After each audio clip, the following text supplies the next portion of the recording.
Don't forget, the tower could fall on you too.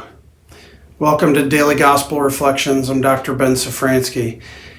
So today's gospel, we're in year C of our liturgical cycle, is a question is brought to Jesus about people who have had bad things happen to them. So there are two examples that these people bring to Jesus. One is about persecution by the legal authorities, right? About some people who were killed by Pontius Pilate, and in fact were killed while they were worshiping God, while they were offering sacrifice. The other is about what sounds like an accident, a kind of just bad fortune, about this tower falling on these people, although there aren't a lot of details there, so we don't know exactly what's going on with this tower.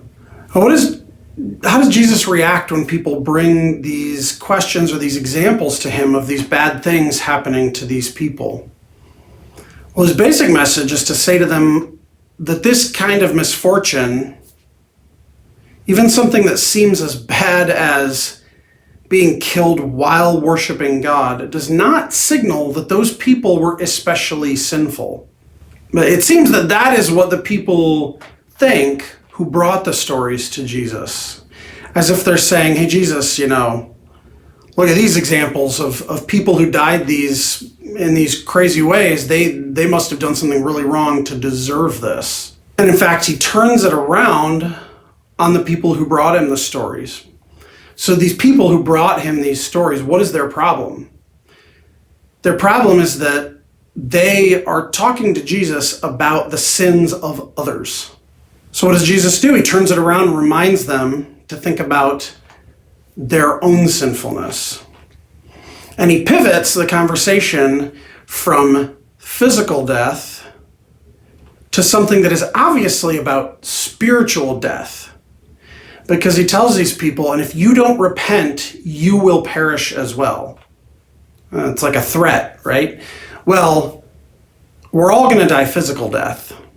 So threatening someone with physical death doesn't seem like much of a threat, right? So obviously what he's talking about is a kind of spiritual death, that if they don't repent, they're going to suffer a death of the spirit in the way that these other people suffered death of the body.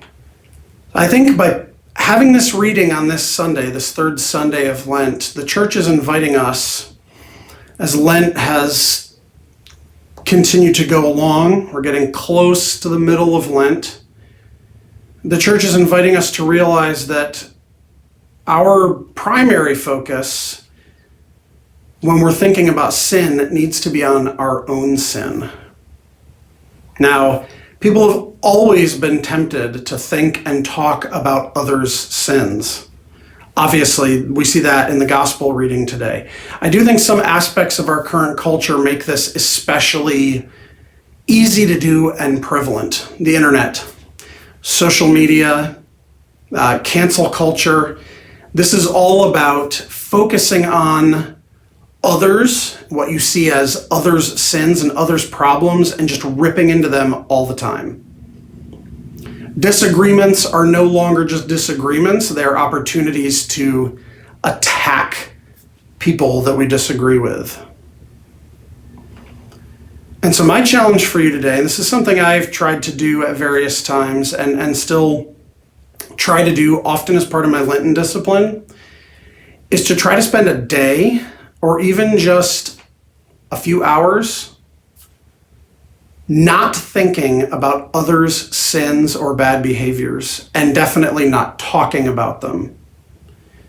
It might sound easy, but if you're like me, it is not.